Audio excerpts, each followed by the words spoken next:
O governo federal tenta antecipar a sabatina do ministro-chefe da Secretaria-Geral, Jorge Oliveira, indicado pelo presidente Jair Bolsonaro para uma vaga no Tribunal de Contas da União. Mas, nessa quarta-feira, o mandado de segurança foi protocolado no Supremo para suspender a sabatina. E para falar mais sobre esse assunto, nos atende gentilmente o autor desse pedido, o senador pelo Cidadania de Sergipe, Alessandro Vieira. Tudo bem, senador? Mais uma vez, obrigado por estar aqui conosco na Jovem Pan. Bem-vindo.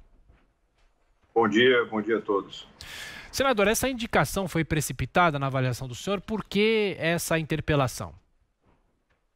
A vaga não existe ainda no Tribunal de Contas da União. A gente tem a notícia de que o ministro José Múcio pediu a antecipação de aposentadoria, mas a marcou lá para o final do ano, dezembro ou janeiro.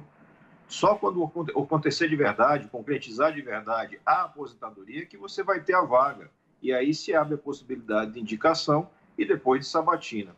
Antecipar isso transforma o Senado numa espécie de agência de empregos, que fica analisando currículos para cadastro de reserva. Não é esse o papel constitucional da Casa. Bom, senador, agora girando aqui os nossos comentaristas, começo por Rodrigo Constantino.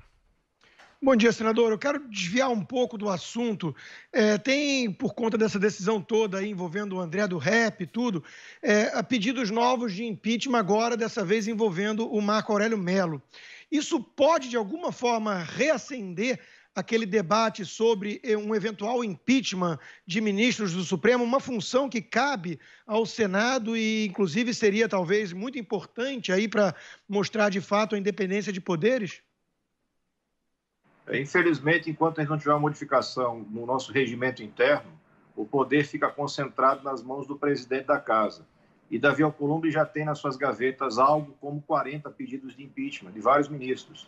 Esse vai chegar para o mesmo caminho e certamente vai estar lá em cima da pilha, aguardando despacho por um novo presidente. O regimento dá esse poder para ele, da mesma forma como ele fez com a CPI. CPI que tentava apurar circunstâncias como essa aparente fraude na distribuição. Não é correto, não é moral que você tenha a impetração de vários habeas corpus e a desistência até acertar na loteria no ministro certo. Isso não faz o menor sentido, isso não é técnico, e é papel sim do Senado, você está correto, mas o Senado não tem hoje coragem para exercer seu papel. Augusto Nunes, a sua pergunta.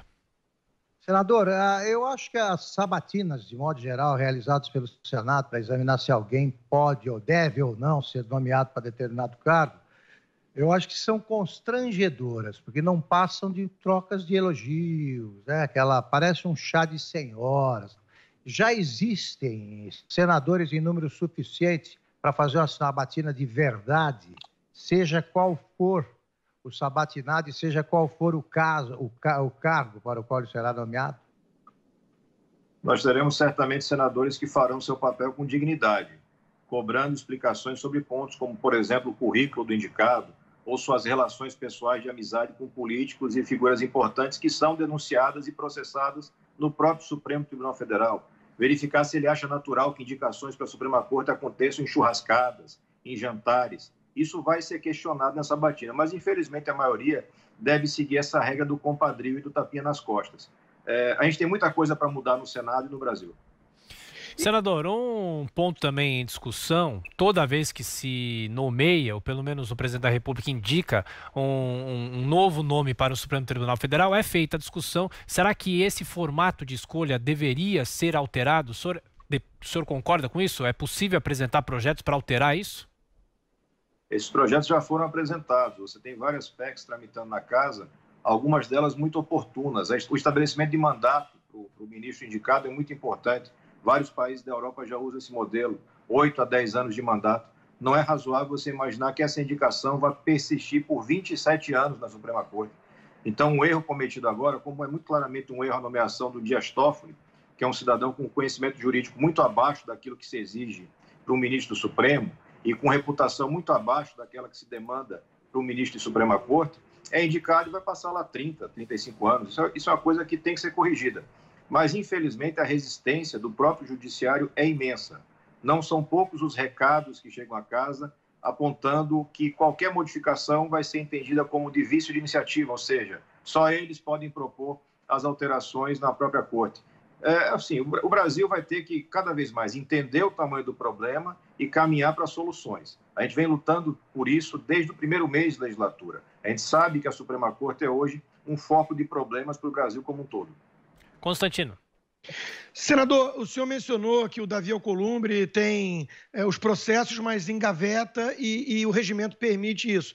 Por outro lado, a Constituição não permite a reeleição dele ao cargo de presidência do Senado, mas certas instituições, como a própria PGR, a AGU, estão limpando as mãos e jogando isso para uma questão interna do Senado, ainda que claramente inconstitucional. Em que pé anda isso? Ele vai ser reeleito, ao que tudo indica?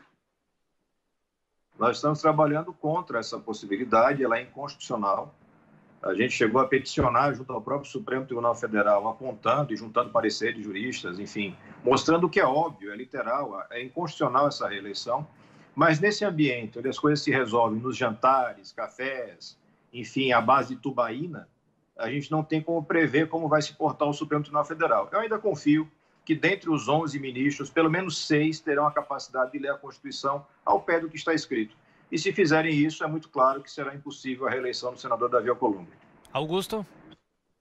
Senador, a vaga no Tribunal de Contas, qualquer vaga, costuma ser muito disputada por políticos.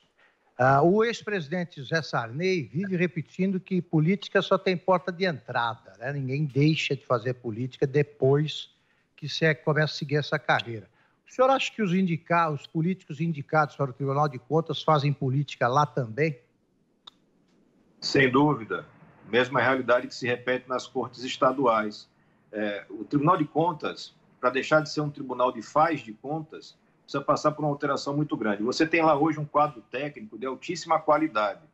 Só que esse quadro técnico acaba subordinado a ministros que têm interesses políticos e que continuam fazendo política.